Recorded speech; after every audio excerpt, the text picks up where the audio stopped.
Hello everyone, welcome to true IAS. हम लोगों को दोस्तों वैसे तो देखो बात करनी है क्वालिटेटिव इंस्ट्रूमेंट्स क्या होते हैं क्रेडिट कंट्रोल के, मनी सप्लाई के आरबीआई के द्वारा। क्वांटिटेटिव हमने जान लिए कि कितनी क्वांटिटी में आरबीआई जो है वो पैसे को खींचेगा, इन्फ्यूज़ करेगा, इकोनॉमी से सक आउट करेगा। तो वो चीज़ें हमने देख ली हैं। लेकिन आगे बढ़ने से पहले एक काफ़ी इम्पॉर्टेंट आस्पेक्ट आप लोगों को बताना है मेरे को, वो ये है। हम लोगों ने दोस्तों एक बात करी थी कि जो स्केड्यूल्ड कमर्शियल बैंक है ना, उनको ना अलग अलग प्रकार की अगर लोन्स अगर लेने होते हैं स्केड्यूल्ड कमर्शियल बैंक्स को आरबीआई से, तो उनको ना कुछ चीज़ें गिरवी रखवानी पड़ती हैं आरबीआई के पास। किसी किसी केस में रखवानी पड़ती हैं, किसी किसी केस में नहीं रखवानी पड़ती हैं। लेकिन हमने एक मोटा मोटी तौर पर ये देखा था कि जो चीज़ें मतलब जो गिरवी रखवानी पड़ती हैं स्केड्यूल्ड कमर्शियल बैंक्स को, जर्नली वो होती हैं गवर्नमेंट सिक्योरिटीज़। ठीक है। अब ये जो गवर्नमेंट सिक्योरिटीज़ हैं, ये हमने देखा था यहाँ पर 4 नाम थे, और ये नाम आपको समझना बहुत ज़्यादा ज़रूरी है। उस टाइम पर मैंने इसलिए नहीं बताया आपको ताकि पहले आपका एक जो ये क्वांटिटेटिव क्रेडिट कंट्रोल की जो पॉलिसी है पूरी की पूरी आरबीआई की, इसका बेस हम लोग डेवलप कर लें। अब ये जानते हैं कि जो ये कमर्शियल बैंक्स आरबीआई के पास जो ये गवर्नमेंट सिक्योरिटीज़ रखवा रहे थे, सबसे पहले जानेंगे गवर्नमेंट सिक्योरिटीज़ जो होती हैं क्या होती हैं, ये कोलेट्रल के तौर पर आरबीआई एक्सेप्ट कर ही क्यों रहा है, और इसके अलग अलग प्रकार क्या होते हैं। सबसे बड़ी बात मैं आपको एक चीज़ बताऊं, गवर्नमेंट सिक्योरिटी को शॉर्ट में हम लोग जीसेक भी कहते हैं। जीसेक कह लो या जीसेक्स कह लो। नंबर 1 इसके बारे में जो फीचर है वो ये है कि ये एक दोस्तों ट्रेडेबल इंस्ट्रूमेंट होता है, जो कि इशू करा जा सकता है सेंट्रल गवर्नमेंट के द्वारा भी, और किसी किसी केसेस में स्टेट गवर्नमेंट के द्वारा भी। मैं किसी किसी केसेस की बात कर रहा हूं, सारे केसेस की बात नहीं कर रहा। जो ये गवर्नमेंट सिक्योरिटीज होते हैं, ये क्या दर्शाते हैं, इनका नेचर क्या होता है, ये बेसिकली रिप्रेजेंट करते हैं गवर्नमेंट की डेट ऑब्लिगेशन को।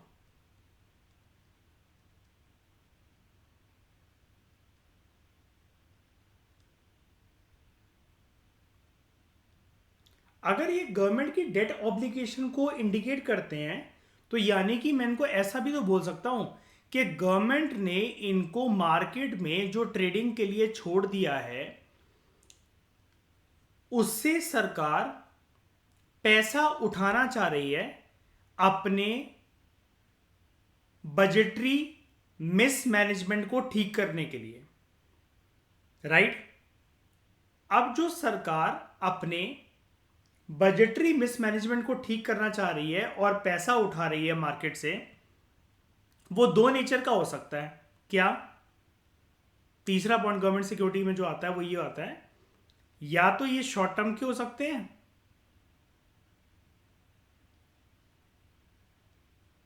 या फिर लॉन्ग टर्म के।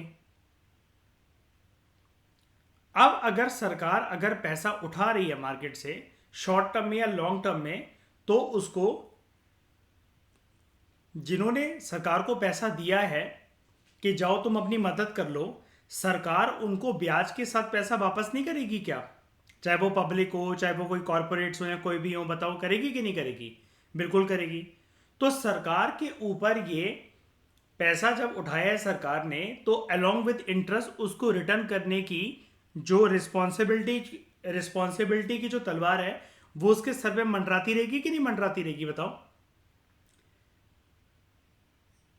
और जब ये तलवार मंडरा ही रही है कि जो उसने जो अमाउंट जो उठाया है वो लोगों को वापस करना है along with some form of interest. हमेशा इंटरेस्ट वर्ड गवर्नमेंट सिक्योरिटी में यूज नहीं होगा ब्याज। आप उसमें यह भी कह सकते हो सम फॉर्म ऑफ बेनिफिट्स देकर, और अभी मैं आपको बताऊंगा बेनिफिट्स क्या होते हैं। तो ये एक प्रकार की सरकार की डेट ऑब्लिगेशन ही तो है कि पैसा जो है वो वापस पहुंचाना है, राइट। गवर्नमेंट सिक्योरिटी के ऊपर लोग ट्रस्ट क्यों करें भाई? सरकार अगर मार्केट से अगर पैसा उठा रही है, ये एक ट्रेडेबल इंस्ट्रूमेंट है, तो ये ट्रेड करने के लिए छोड़े जाएंगे in the form of bonds वगैरह, है ना। लोगों को ट्रस्ट क्यों इनके ऊपर? बिकॉज गवर्नमेंट इज, एक वर्ड यूज कर रहा हूं, गवर्नमेंट इज सॉवरेन। इसका मतलब इकोनॉमिक्स में ये होता है, इससे बड़ी ठगुराइन ट्रस्टिंग अथॉरिटी कोई भी हमारे देश के अंदर नहीं होती है। कोई भी आपका पैसा लेकर भाग सकता है, लेकिन सरकार नहीं भाग सकती, राइट। सबसे बड़ी उम्मीद तो यही है ना। एक बार बताओ श्रेया, प्राइवेट पर्सन या कोई भी बैंक वगैरह कुछ भी चीज अगर मतलब भाग सकता है आपका पैसा लेके, लेकिन सरकार तो नहीं भागती ना, नहीं ना। तो ये सॉवरेन होते हैं, और इसका एक मतलब है, एक तो ये भागेगी नहीं सरकार आपका पैसा लेके, तो इसके लिए एक टर्म यूज करी जाती है, दे आर ऑलमोस्ट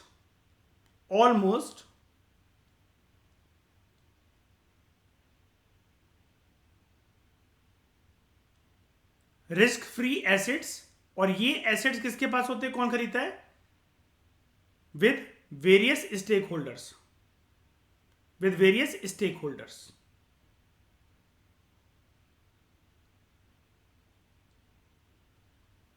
अब इसको ट्रेडेबल इंस्ट्रूमेंट बनाने का काम किसका होता है तो एक गवर्नमेंट सिक्योरिटी इशू करी जाएगी गवर्नमेंट के द्वारा। इसको ट्रेडेबल इंस्ट्रूमेंट के तौर पर सर्कुलेट कौन करेगा, कौन करवाएगा इसकी ट्रेडिंग? हाँ, कौन सा बैंक? गवर्नमेंट सिक्योरिटी का सबसे पहला मालिकाना हक कौन संभालता है? Very good, RBI. याद रखना है ना, जो आप बैंक बोल रहे थे ना, प्रॉपर तरीके से आरबीआई से आप बोला करो, आरबीआई, ठीक है। तो मैं दो चीजें आपको बताना चाहता हूं ठकुराइन, श्रेया ध्यान से सुनो। नंबर वन की पॉइंट, बहुत इंपॉर्टेंट चीज है ये दो स्टेटमेंट बनकर बस खेल खत्म कर देगा यूपीएससी आपका। गवर्नमेंट सिक्योरिटी इशू किसके द्वारा कराई जाती है, बताओ? ऑब्वियस बात है, नाम ही पता लग रहा है ना, गवर्नमेंट सिक्योरिटी गवर्नमेंट के द्वारा। दूसरी चीज, उसको ट्रेडेबल इंस्ट्रूमेंट कौन बनाता है? आरबीआई। ये हमारा हो गया बेसिक इंट्रोडक्शन, ठीक है, जो कि मैंने आपको जब मैं ये सब करवा रहा था तब मैंने आपको नहीं बताया था, बिकॉज इसकी डिस्कशन हमेशा अलग से होती है। अभी आपको पता लग जाएगा आज का लेक्चर अटेंड करके कि अच्छा हुआ आपने शुरू में नहीं बताया, वरना इसी चीज़ों में हम अटके रह जाते। आपने पहले देखो एक मोटा मोटी अंदाज़ा सारी चीज़ों का जान लिया है, क्वांटिटेटिव इंस्ट्रूमेंट्स, क्रेडिट कंट्रोल के, मनी सप्लाई के क्या होते हैं। अब आपको ये चीज़ करने में मज़ा भी आएगा और आपकी कंसेप्चुअल क्लैरिटी एक अलग ही नेक्स्ट लेवल पर आज के बाद बोलेगी, ठीक है। ये हो गया इंट्रोडक्शन। अब ना हम लोग बात करते हैं कि अलग अलग प्रकार की गवर्नमेंट सिक्योरिटीज कौन कौन सी होती हैं। और अगेन मैं बता रहा हूं, गवर्नमेंट सिक्योरिटीज बेसिकली एक ऐसे ट्रेडेबल इंस्ट्रूमेंट्स हैं। अब यहां पर ट्रेड कौन कर रहा है बेसिकली, अगर हम अपने बैंक रेट में देखें या किसी भी चीज में देखें, वैसे तो यहां एक्सेप्ट नहीं कर रहा आरबीआई इसको, बिना उसके लोन दे रहा है। लेकिन अगर मान लो कभी आरबीआई इसको एक्सेप्ट कर रहा है लोन के तौर पर, तो ये ट्रेडेबल कैसे हैं? ये अभी किसके पास रखे हुए हैं, किसकी तिजोरी में? स्केड्यूल्ड कमर्शियल बैंक्स के, है ना। और इन्हीं चीजों को, इन्हीं सिक्योरिटीज को वो किसके पास रख देंगे? आरबीआई के पास। आरबीआई बदले में क्या दे देगा? लोन दे देगा। यानी कि यार ये कुछ पावरफुल चीज तो होती होगी पक्का, है ना, कुछ तो दम होगी इसके अंदर। अब आज हम इन दम को जानते हैं। जो गवर्नमेंट सिक्योरिटीज होती है ना श्रेया ठकुराइन, वो ना 4 प्रकार की होती है बेसिकली हमारे देश में, और ये चारों प्रकार आपके सामने स्क्रीन पर है। यही होते हैं 4 प्रकार में जल्दी श्रेया, ठीक है।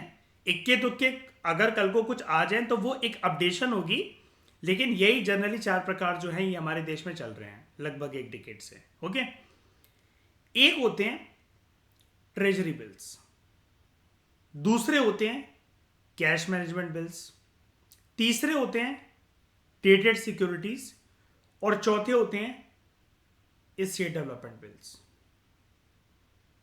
अब श्रेया, यहां पर ये तो सिर्फ नाम है, लेकिन ठकुराइन हमें तो इसके बारे में कुछ भी नहीं पता है ना। बिल बिल बिल दिख रहा है बस हमें तो यहां पर, और तो कुछ नहीं दिख रहा, कुछ भी नहीं पता लग रहा ना, इससे कोई अंदाजा नहीं लग रहा है ना। इसको हमें डिटेल में जानना पड़ेगा। ओके, सबसे पहले अपनी शुरुआत करते हैं ट्रेजरी बिल से,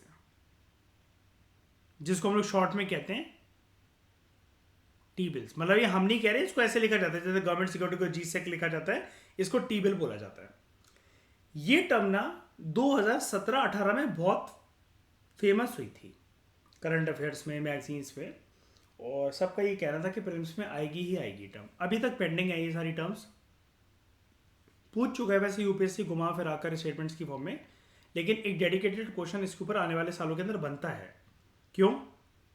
शेड्यूल्ड कमर्शियल बैंक्स की लोन लेने की आरबीआई से जो पूरी की पूरी नींव है, जो जड़ है श्रेया, वो इन्हीं सारी गवर्नमेंट सिक्योरिटीज के ऊपर डिपेंडेंट है, राइट। तो ये इंपॉर्टेंट है इसका मतलब, है ना। तो बात करें अगर हम लोग ट्रेजरी बिल्स की, ट्रेजरी बिल्स ना, मैं ट्रेजरी बिल्स को आपको, हाँ चलो ठीक है, पहले इसी को कवर करते हैं। ट्रेजरी बिल्स जो है वो ना एक प्रकार से सरकार के द्वारा इशू करी गई शॉर्ट टर्म सिक्योरिटी होती है, शॉर्ट टर्म सिक्योरिटीज होती हैं। अब कितनी शॉर्ट टर्म भाई, यानी कि इनका जो मैच्योरिटी पीरियड होता है वो कितना होता है, कितने टाइम में एक्सपायर हो जाएगी है? Less than 1 year. कितना होता है? Less than 1 year. अब ये ना 3 मैच्योरिटी पीरियड में इशू करे जाते हैं।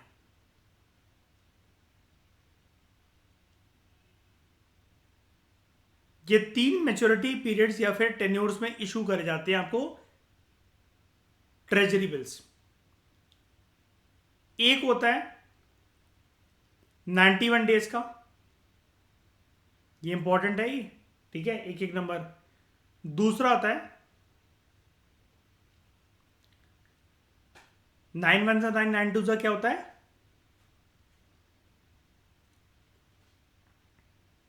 9 2 सा क्या होता है? 18, ठीक है। तो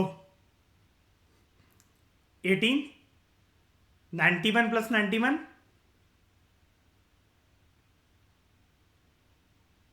182। ये याद रखने का तरीका है, इसको डबल कर देना। अब क्या होता है, 9 3 से 27 ना, तो जो तीसरा होता है ना इसका, क्या आप 9 को 3 से मल्टीप्लाई करो, वो छोड़ दो, आप पकड़ो 9 4 जा 36, ठीक है। तो 364।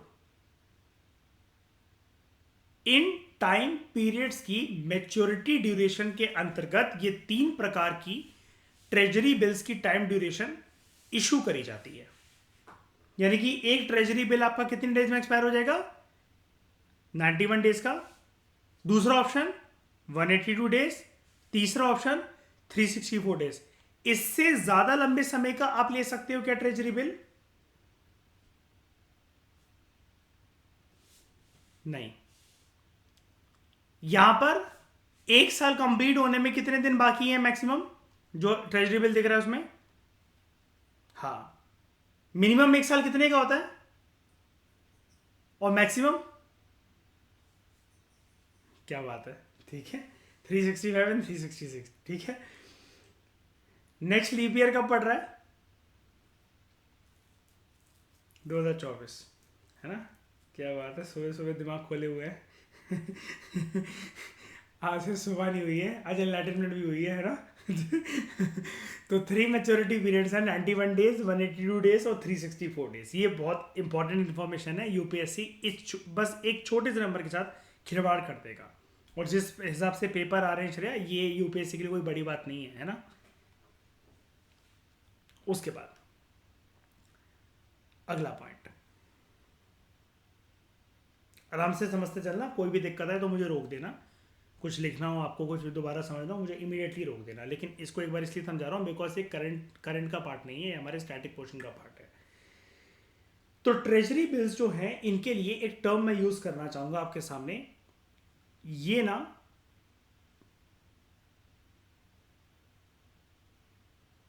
जीरो कूपन सिक्योरिटीज होते हैं। क्या होते हैं?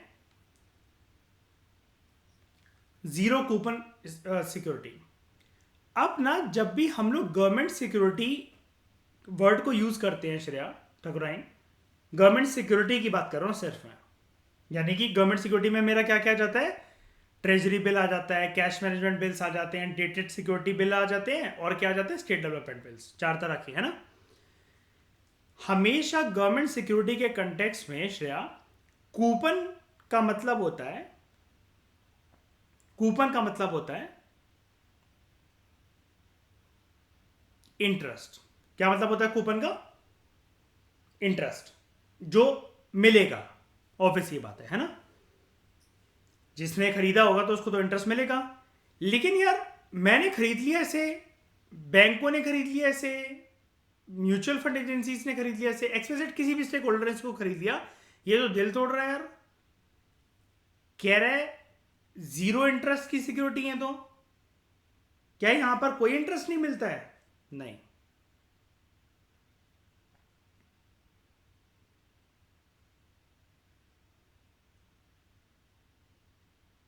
They do not carry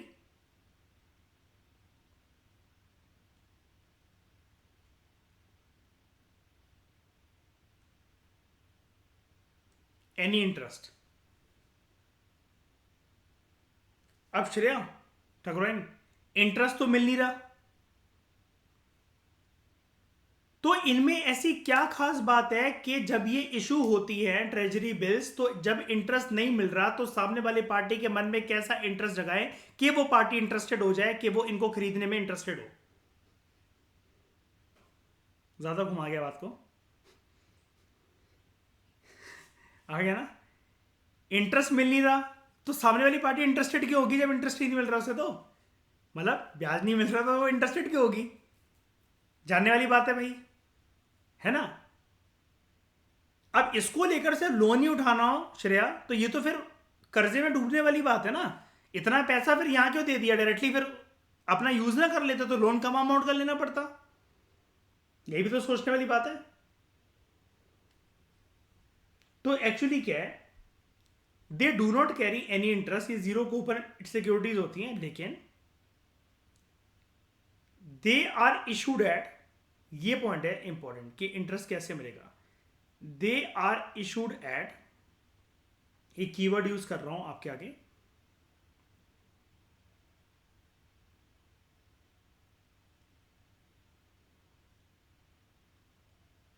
discounted value. ये किस पे इशू करे जाते हैं? डिस्काउंटेड वैल्यू पे। डिस्काउंटेड वैल्यू पे इशू करे जाते हैं, and they are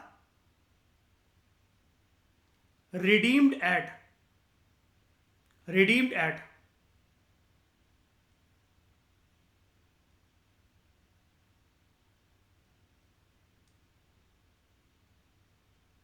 face value.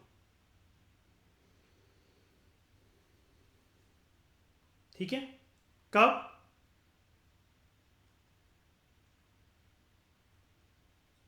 Very good, at the time of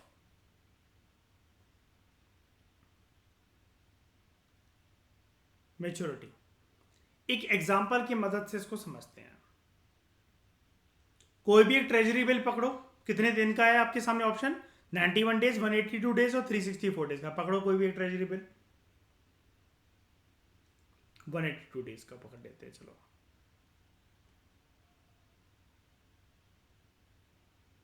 182 days का एक ट्रेजरी बिल है, इसका कोई भी एक रेट रखो, आप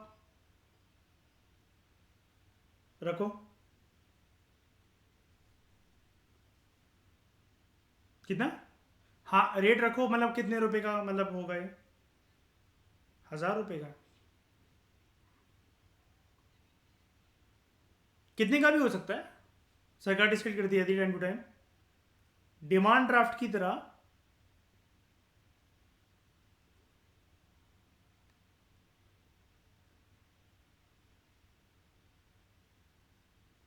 इस पे फेस वैल्यू लिखी हुई है 1000 रुपये। ओके, अब हमें पार्टी को सामने वाली पार्टी को इंटरेस्टेड बनाना है। अब इसको करा क्या जाएगा, डिस्काउंटेड वैल्यू पे इसको इशू करा जाएगा। अभी मैंने कीवर्ड यूज करा ना, they are issued at discounted value, ये है कीवर्ड। अब यहां पर डिस्काउंटेड वैल्यू मतलब 1000 रुपए से 1000 रुपए पे लिखा हुआ है, लेकिन खरीदने वाले को कम में मिल जाएगा। और मान लेते हैं ये मिल गया आपको 800 रुपए में। जैसे ही 182 डेज का टाइम पीरियड कंप्लीट होगा, आप इसको कितने में बेच सकोगे, ब्याज तो मिल नहीं रहा कोई, कितने में बेच सकोगे, 1000 रुपए में। डिफरेंस कितना आया ठकुराइन, 1000 rupees minus 800 rupees equal to 200 rupees, है ना। ये जो 200 रुपए हैं, ये आपका क्या हुआ,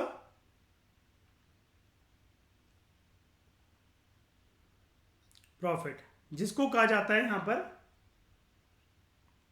वो तो हाँ वो शेयर मार्केट की टर्म होती है, रिटर्न या फिर इंटरेस्ट ऑन इन्वेस्टमेंट। क्या कहा जाता है, रिटर्न या फिर इंटरेस्ट ऑन इन्वेस्टमेंट। ये टर्म मैं इसलिए बता रहा हूँ श्रेया, देखो एक एक करके धीरे धीरे करके हर एक कंटेक्स्ट में अलग अलग टर्म होती है। अब जैसे हम लोग यहां पर भी इंटरेस्ट वर्ड यूज कर सकते थे कि नहीं इंटरेस्ट मिलता, लेकिन उसको बोला जाता है जीरो कूपन, है ना।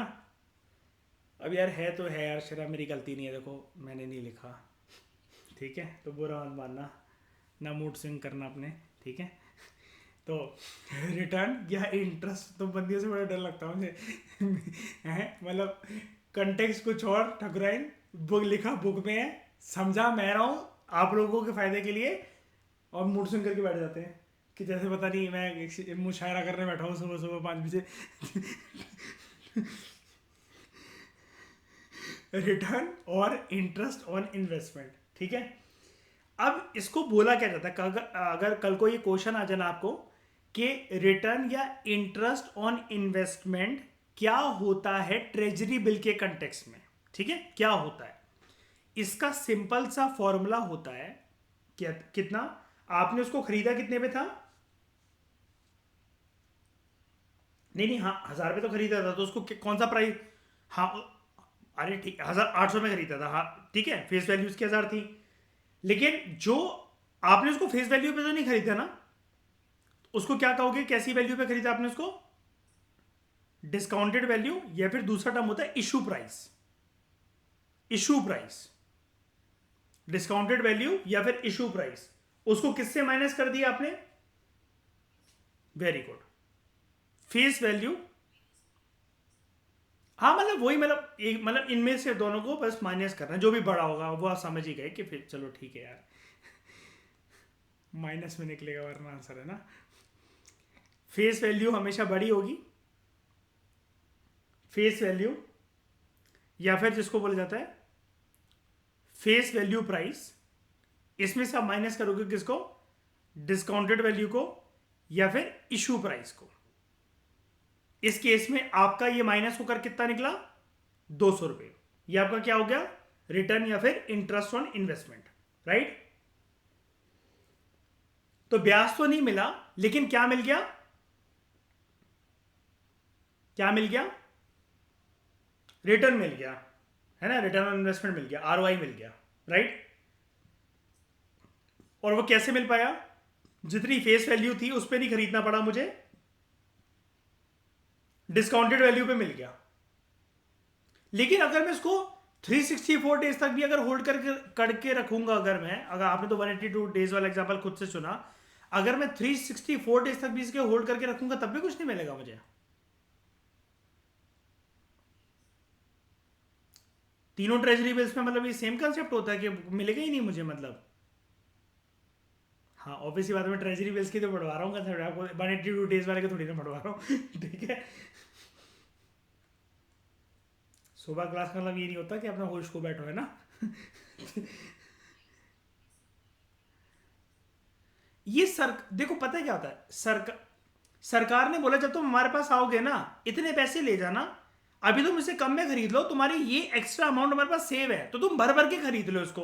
अब पर्सन पता है क्या सोचेगा, आप जाओगे अपने पापा के पास, पापा हम ना इसको 1 लाख का खरीद लेते हैं, और ये सॉवरेन है, ऑलमोस्ट नो रिस्क है, इसको ना जो 1 साल के बाद कोई फंक्शन होगा या मेरी शादी होगी या कुछ भी होगा, उस टाइम पर इसको पापा रिलीज करवा लेंगे। तो आज से कैलकुलेट कर लो कि मेरी सगाई में, मेरी शादी में, मेरे यूएसए जाने में, मेरे किसी काम में कितने दिन का समय है, ठीक है, आधा साल है, 1 साल है, 3 महीने का समय है, उस हिसाब से आप ये ले लो।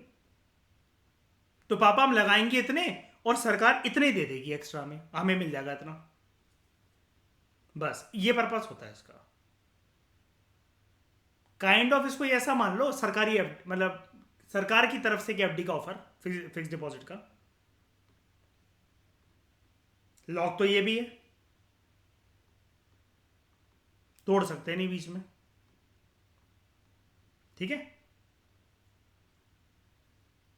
बस ये पर्पस है ना, कि आपको वो मिल जाएगा उसमें। तभी तो यार लोग वो होंगे, तो जब ब्याज मिल नहीं रहा तो कुछ तो इंटरेस्ट जगाना है ना, ठीक है। उसके बाद ट्रेजरी बिल्स जो होते हैं, 5 पॉइंट हो गए थे ना, हाँ।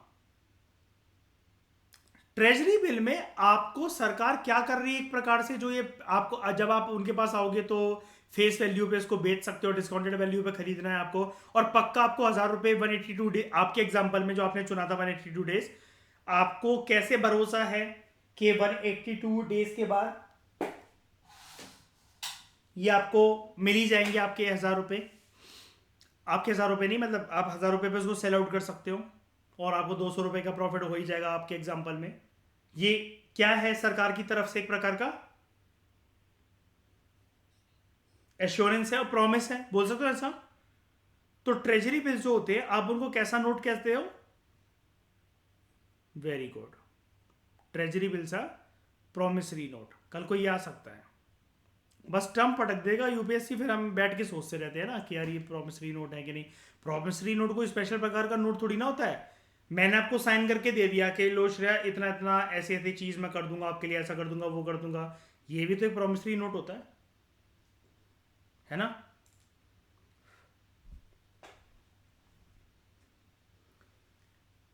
इसको इशू कौन करता है,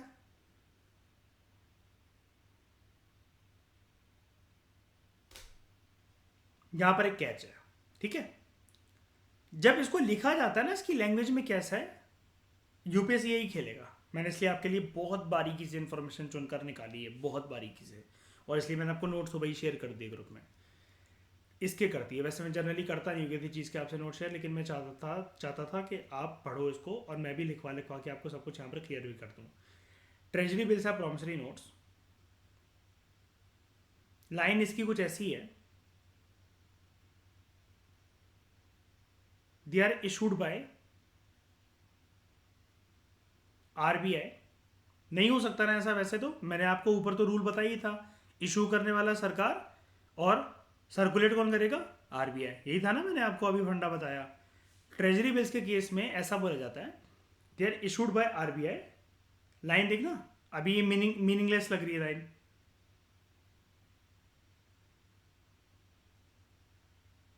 on behalf of government, on behalf of government.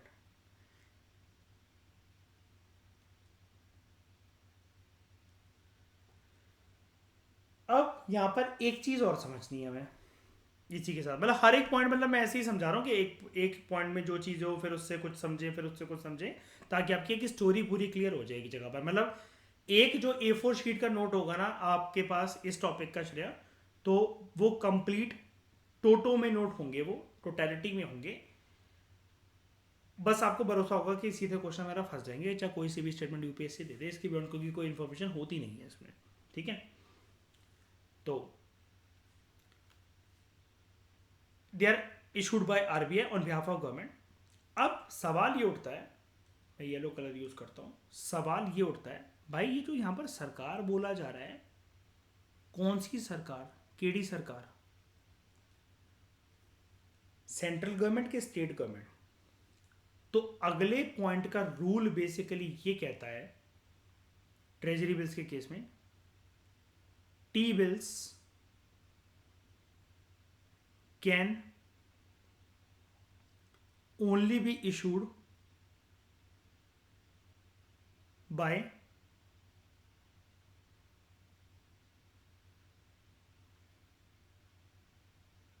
Central government, not state government. हो गया एक कैची वर्ड, बन सकता है श्रेयस से question, can only be, right.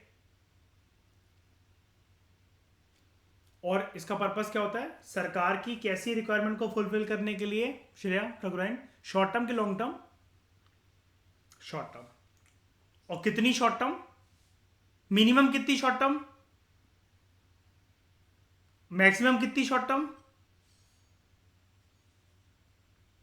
364 days, है ना। ठीक है, इनके एक नेचर के बारे में मैं आपको बताना चाहता हूं, अगला point.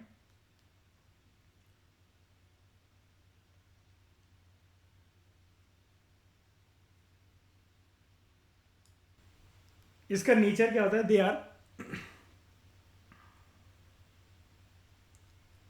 Highly liquid instruments.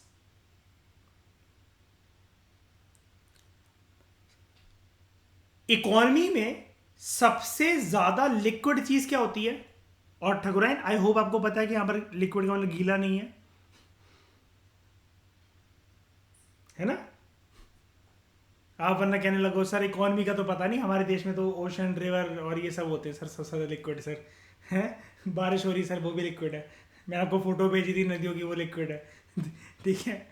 Room में पानी की बोतल पड़ी है सर, वो भी लिक्विड है हाईली लिक्विड बेसिकली इकोनॉमी के कंटेक्स्ट में सबसे ज्यादा क्या चीज होती है, कैश। क्यों बोलते हैं हम लोग इसको, actually money is the most liquid asset.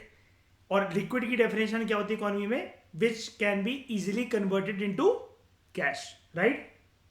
ये हाईली लिक्विड इंस्ट्रूमेंट है कि नहीं है, जिस दिन एक्सपायरी होगी, मैच्योरिटी आएगी टाइम ड्यूरेशन की, एकदम से कन्वर्ट करवा सकते हैं हम लोग इसको, पैसे वापस मिल जाएंगे, ज्यादा मिलेंगे कि कम मिलेंगे जितने पे बाय करा था, मेच्योरिटी पे ज्यादा ही मिलेंगे ना, बाय तो कम पे करा था, डिस्काउंटेड प्राइस पे पूरे मिल जाएंगे। कोई रिस्क है यहां पर, कोई रिस्क है नहीं। रिस्क कब हो सकता है, सरकार भाग जाए ठीक है, लेकिन ऐसा होता नहीं है। तभी पता है क्या होता है, मैं इसको पढ़ रहा था ना, जब प्रिपेयर कर रहा था, मैं हंस रहा था। अब मेरा दिमाग तो आप जानते ही हो, है ना। यहाँ क्योंकि लिखा हुआ था, कहाँ गया, मैंने भी एक चीज़ लिखी थी ना, रिस्क फ्री, हाँ ये लिखा था ऊपर, ऑलमोस्ट रिस्क फ्री है ये। तो मैं इस वर्ड को देख के हंस रहा था कि सरकारी वेबसाइट्स पे दे रखा है ऑलमोस्ट हाँ ये तभी मैंने लिखा है यार, मुझे पता है। और हाँ, तो इस वर्ड को देखते हुए मैं समझ गया था, मैंने कहा यार अच्छा, तो मैंने कहा सरकार को खुद भी भरोसा नहीं है कि दे पाएंगे कि नहीं दे पाएंगे दिवाला निकल जाए पता चला उसके बाद they are highly liquid instruments. Return की बात मैंने आपको बता दी। अच्छा, इसके गुड फीचर्स क्या होते हैं, गुड फीचर्स वही हैं, अगर हम अच्छे अच्छे फीचर्स की बात करें, एक तो नंबर 1 जो मैंने आपको बताया, ऑलमोस्ट रिस्क फ्री इंस्ट्रूमेंट्स, दूसरा, रिस्क फ्री क्यों है? क्योंकि बैकिंग किसकी है पीछे? गवर्नमेंट की। तो उसको क्या कहते हैं हम लोग इकोनॉमी में? सॉवरेन इंस्ट्रूमेंट्स हैं। और तीसरे, इसको खरीदने की कोई एक्स्ट्रा कॉस्ट है, कोई जीएसटी चार्ज या कुछ है ऐसा? नहीं। क्यों? एक बार बताना, जनता कहेगी नहीं डिस्काउंटेड प्राइस में दे रहे हो, उसके ऊपर तो चार्ज वार लगा देनी चाहिए साला, इससे बढ़िया कहीं और नहीं डाल दिए हम पैसे वैसे। ठीक है। No transaction is charge. ना खरीदने के टाइम पे एक भी चवन्नी कटेगी, ना बेचने के टाइम पे एक भी चवन्नी कटेगी। नोट इसको, और इसको लिखा जाता है ऐसा, नो ट्रांजैक्शन इज चार्ज। मैं आराम से लिख लिख के इसलिए बता रहा हूं, वैसे तो मैंने ग्रुप पे नोट्स भेज ही दिए आपको अपने हैंड रिटन। एक बार के लिए इसको जानना मेरे साथ साथ लिख लिख कर जरूरी है आपके लिए, ताकि आपकी इस लैंग्वेज के ऊपर कमांड आ जाए। अब एक लास्ट चीज ये है कि ये जो ट्रेजरी बिल्स है, मिनिमम अमाउंट अगर आपको उसका खरीदना हो तो कुछ तो होता होगा ना, जो आप पूछ रहे थे श्रेया। 1000 तो अपने एग्जांपल में ले लिया था, मिनिमम कुछ तो अमाउंट होता होगा जितना ये इशू करा जाता होगा करेंटली अभी कुछ भी करके। अब सरकार को 1000 रुपए चाहिए होगा, तो 1000 रुपए की ट्रेजरी बिल्स वो करेंगे इंट्रोड्यूस।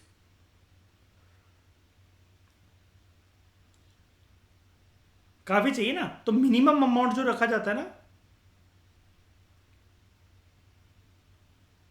वो होता है 25,000 रुपए करेंटली जो अभी चल रहा है। और 25,000 के मल्टीपल्स में ही 25,000 एंड मल्टीपल्स ऑफ 25,000 में ही इसको बाय करा जाता है। 25 के। यानी कि अगर आपको एक ट्रेजरी बिल खरीद रहा है, कितने का मिलेगा आपको? मिनिमम 25,000 का। दो खरीदने तो कितने के हो गए अब? 3, 4, 1 लाख। बस इससे आता नहीं, तब तक हमारा प्रीलिम्स आ जाएगा वरना डिस्कस करते करते। ठीक है। और एक चीज बस मुझे यह बता दो कि ट्रेजरी बिल्स को सिर्फ और सिर्फ कौन इशू कर सकता है when it comes to T bills? नहीं, कौन? मतलब हाँ चलो, कौन सी सरकार, चलो अगर मैं ऐसा बोल दूं तो सिर्फ सेंट्रल गवर्नमेंट। डिफरेंस बताने वाली बात पता है क्या? सिर्फ आपको एक ही स्टेटमेंट देता हूं। Government securities can only be issued by RBI on behalf of central government. True और फॉल्स?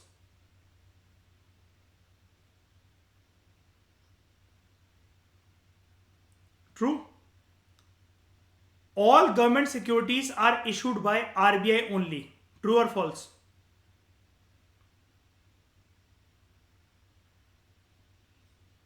True. ठीक है। All government securities are issued by central government only.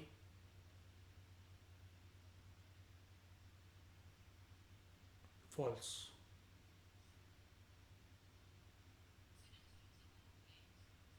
नहीं, पता है, कंफ्यूज मत हो। मतलब वो तो चलो ठीक है, आपके जो दिमाग में आ रहा है कि हाँ ये आरबीआई इशू करता है ऑन बिहाफ ऑफ, मतलब वो करके। लेकिन अगर मैं एक लाइन दे रहा हूँ, वैसे तो गवर्नमेंट ने इशू कर रखी है ना, स्टेट गवर्नमेंट भी आ सकता है। ठीक है। लेकिन अब मैं एक लाइन देता हूं, all kind of treasury bills can only be issued by central government. अब